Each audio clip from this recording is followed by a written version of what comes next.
Salam kerahiman. Hari ini 12 April, kita akan baca dari 615b. Aku tidak mengandalkan kekuatanku sendiri, tetapi kemahakuasaan Allah. Sebab sebagaimana Ia memberi aku rahmat untuk mengenal kehendak-Nya yang kudus, demikian juga Ia akan memberi aku rahmat untuk memenuhinya. Aku sungguh harus mengakui bahwa seringkali kodratku yang rendah menolak hal ini, sambil menyatakan keinginan-keinginan pribadiku, dan hal itu mengakibatkan suatu pergulatan yang sengit dalam jiwaku, seperti pergulatan yang dialami Yesus di Taman Zaitun. Oleh karena itu, aku pun berseru kepada Allah, Bapa yang kekal, kalau mungkin, ambillah piala ini dariku, tetapi bagaimanapun bukan kehendakku, melainkan kehendak-Mu lah yang harus terjadi. Oh Tuhan, terjadilah kehendak-Mu. Apa yang segera akan menimpaku bukanlah suatu rahasia bagiku, tetapi dengan kesadaran penuh, aku menerima apapun yang Engkau sampaikan kepadaku, oh Tuhan. Aku mengandalkan Engkau, ya Allah yang Maha Rahim, dan aku ingin menjadi orang pertama yang menyatakan kepadamu kepercayaan yang Engkau tuntut dari jiwa-jiwa. Oh kebenaran kekal, bantulah aku dan terangilah aku di sepanjang jalan hidupku, dan buatlah kehendak-Mu digenapi dalam diriku. Allahku, aku tidak menginginkan suatu pun kecuali memenuhi kehendak-Mu. Aku tidak peduli apakah itu akan mudah atau sulit. Aku merasakan desakan yang luar biasa yang mendorong aku untuk bertindak. Hanya satu hal yang dapat menahan aku, yakni ketaatan suci. Oh Yesusku, di satu pihak Engkau mendesak aku, dan di lain pihak Engkau menopang aku dan menghambat aku. Dalam hal ini pun, oh Yesusku, terjadilah kehendak-Mu yang kudus. Selama berhari-hari tanpa terputus, aku terus berada dalam situasi ini. Kekuatan fisikku menurun, dan meskipun aku tidak berbicara kepada seorang pun mengenai hal ini, Mother Superior memperhatikan kepedihanku dan mengatakan bahwa penampilanku tidak seperti biasanya dan sangat pucat. Ia menyuruh aku pergi tidur lebih awal dan tidur lebih lama. Dan pada petang hari ia menyuruh membawa semangkuk susu hangat kepadaku. Ia memiliki hati seorang bunda, penuh perhatian dan selalu berusaha menolongku. Tetapi dalam kaitan dengan penderitaan batin, hal-hal lahiriah tidak mempunyai pengaruh sedikit pun, dan semua itu tidak membawa banyak kelegaan. Dari kamar pengakuanlah aku menimba kekuatan dan mendapat penghiburan, karena aku tahu bahwa tidak lama lagi aku akan dapat bertindak. 12 April ya, kita lanjut dari bacaan yang kemarin 615b. Aku tidak mengandalkan kekuatanku sendiri, tapi kemahakuasaan Allah. Kita diingatkan oleh Suster Faustina untuk jangan mengandalkan kekuatan sendiri. Kita nggak bakal bisa apa-apa dengan mengandalkan kekuatan sendiri. Tapi kalau bersama dengan Tuhan, kita bisa melakukan banyak hal. Sehingga di sini Suster Faustina kembali ingatkan kita semua, aku tidak mengandalkan kekuatanku sendiri. Dan Suster Faustina katakan, Ia memberi aku rahmat untuk mengenal kehendak-Nya yang kudus. Dengan kesederhanaan, dengan kerendahan hati, dengan kepapaannya, dengan ketidakberdayaannya, dia mengandalkan Tuhan, maka Tuhan memberikan dia rahmat, yaitu rahmat untuk mengenal kehendak-Nya yang kudus. Nah, saya sering juga dapat pertanyaan ya dari teman-teman. Bu Esther, gimana ya bisa tahu kehendak Tuhan? Gimana bisa tahu bahwa itu yang Tuhan kehendaki untuk saya? Untuk keluarga saya. Hari ini Suster Faustina memberikan jawaban, mengandalkan Tuhan. Minta kekuatan, minta rahmat, hanya mengandalkan kekuatan Tuhan ya. Jangan mengandalkan diri sendiri. Jangan membiarkan pikiran kita yang menerka-nerka, menduga-duga, oh Tuhan mungkin maunya ini, oh Tuhan mungkin maunya itu. Ya, bukan seperti itu.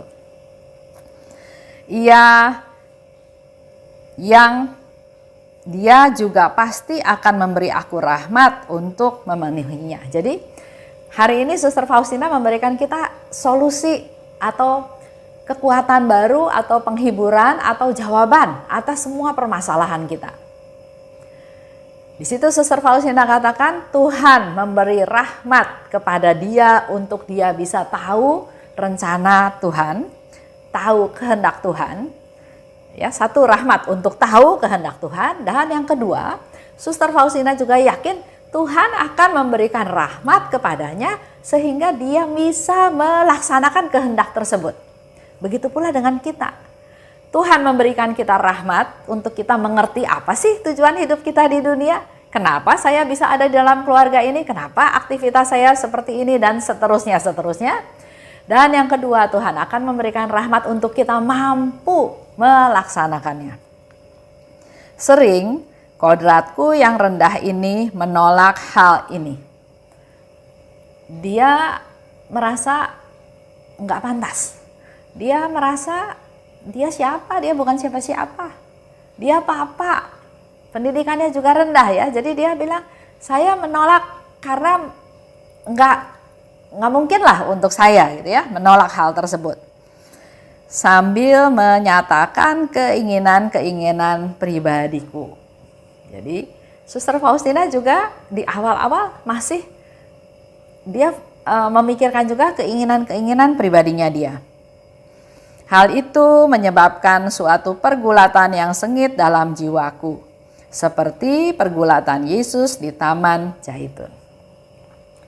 Jadi orang mengalami suatu pencobaan, mengalami suatu masalah, mengalami suatu pertempuran, mengalami suatu pergulatan karena ada kehendak sendiri. Coba tadi kita lihat apa yang Suster Faustina katakan. Dia bilang, sering kodratku yang rendah ini menolak dan menyatakan keinginan-keinginan pribadi. Jadi ada keinginan pribadi dan juga ada kehendak Tuhan. Hal ini nggak sama, nggak sejalan. Itulah yang menyebabkan terjadi pergulatan, membuat kita jadi bingung, jadi bimbang karena nggak 100% mengandalkan Tuhan. Tapi kalau sesuai dengan kehendak Tuhan, nggak ada lagi kehendak sendiri, maka hidupnya pasti akan lebih nyaman, lebih damai karena nggak ada pertentangan sengit dalam jiwaku, kata Suster Faustina ya. Maka Suster Faustina berseru pada Bapak, kalau mungkin ambillah piala ini dariku, tapi bagaimanapun bukan kehendakku, melainkan kehendak-Mu lah yang harus terjadi. Oh Tuhan, terjadilah kehendak-Mu. Pada saat ada kepasrahan seperti itu, pada saat benar-benar berserah dan mengandalkan Tuhan, dia sudah tidak mengalami pertempuran yang sengit lagi. Dia sudah merasa damai. Apa yang segera akan menimpaku bukanlah suatu rahasia bagiku. Dia tahu kalau dia melaksanakan kehendak Tuhan pasti juga akan ada tantangannya, akan ada halangannya. Tapi buat dia itu udah gak masalah lagi. Dengan kesadaran penuh, aku menerima apapun yang Engkau sampaikan padaku. Karena sudah mengandalkan Tuhan, terserah Tuhan, kehendak-Mu lah yang terjadi. Apapun yang terjadi, Suster Faustina menerima. Aku menerima apapun yang Engkau sampaikan padaku. Aku mengandalkan Engkau. Aku ingin jadi orang pertama yang menyatakan padamu kepercayaan yang Engkau tuntut dari jiwa-jiwa. Suster Faustina menyerahkan dirinya, menyerahkan kehendaknya. Dia mau jadi orang yang pertama yang memberikan kepercayaan yang Tuhan minta dari jiwa-jiwa. Dia betul-betul mau percaya pada Tuhan, mengandalkan Tuhan. Lanjut ya. Dia berdoa, bantulah aku, terangi aku. di sepanjang jalan hidupku. Itu contoh juga buat kita semua berdoa. Tuhan, bantulah aku. Tuhan, terangi aku di sepanjang jalan hidupku. Pagi, siang, sore, malam, dalam keadaan situasi apapun di sepanjang jalan hidupku. Bantulah aku dan terangi aku. Buatlah kehendakmu digenapi dalam diriku. Aku tidak menginginkan suatu pun kecuali memenuhi kehendakmu. Jadi udah ada satu tekad. Tapi kalau kita juga masih mengandalkan diri sendiri, masih ikut pikiran sendiri, itulah yang terjadinya pertentangan-pertentangan. Contoh ya, ada suami istri mengalami keretakan dalam rumah tangganya. Suami mau istrinya ikut sama dia ke kampung halaman suami. Sedangkan si istri merasa, kenapa saya harus ikut? Kita kan ada di Jakarta, kita hidup di Jakarta, kita usaha di Jakarta.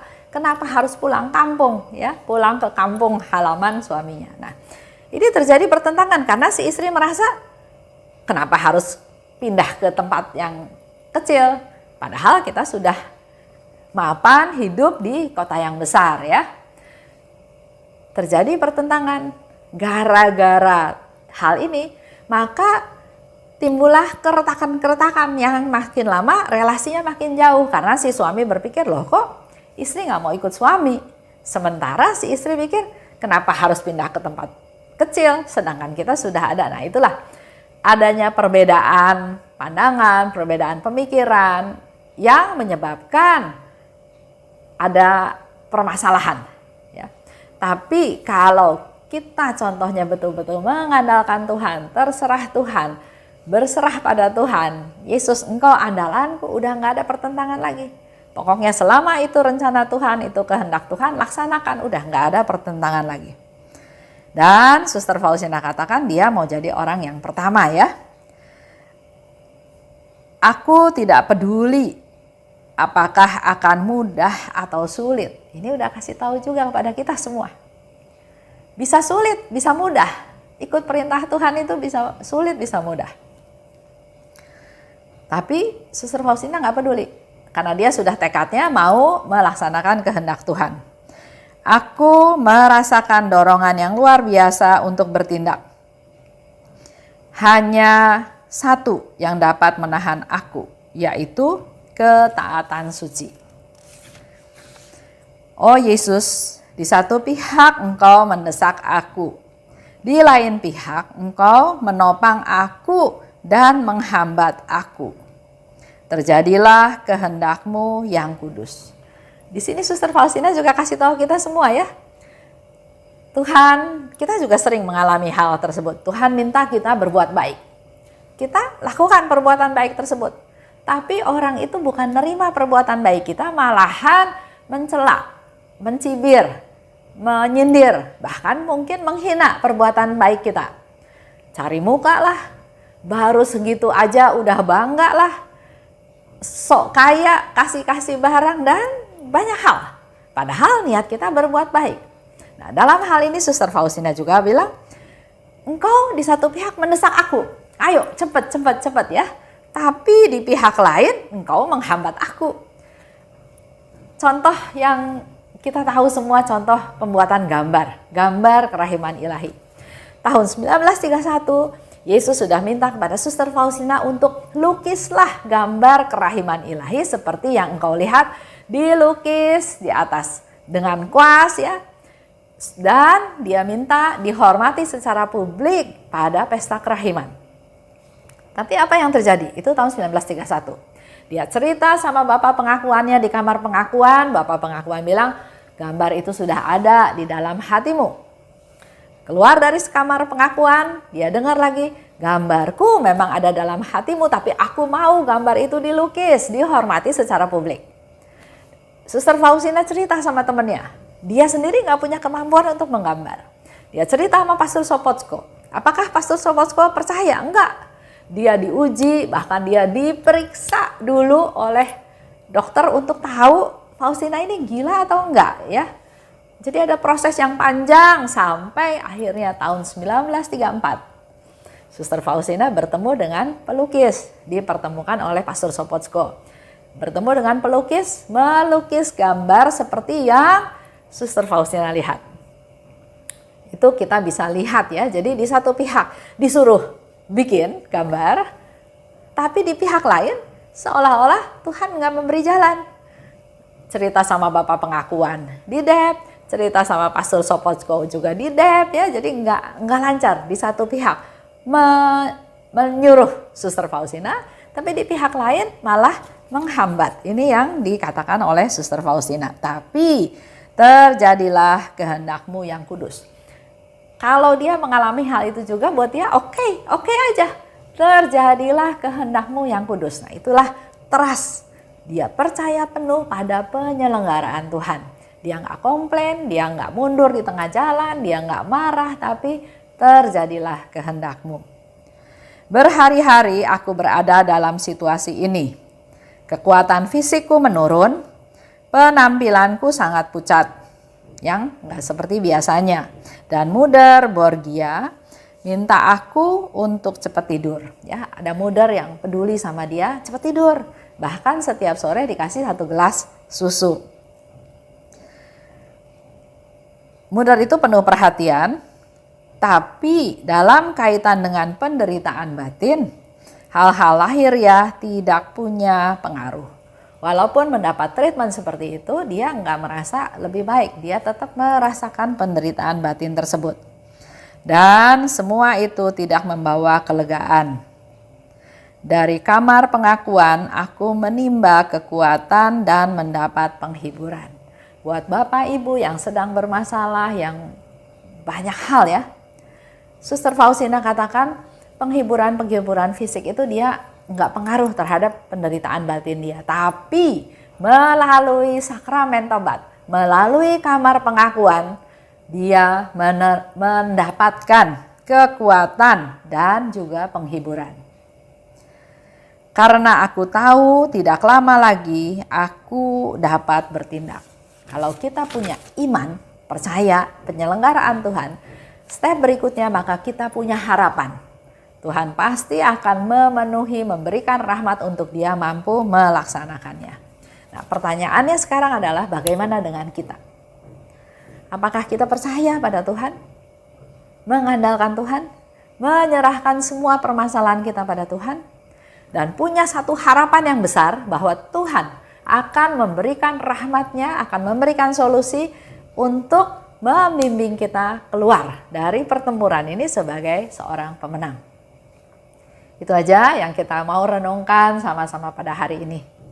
Terima kasih atas perhatiannya. Salam kerahiman.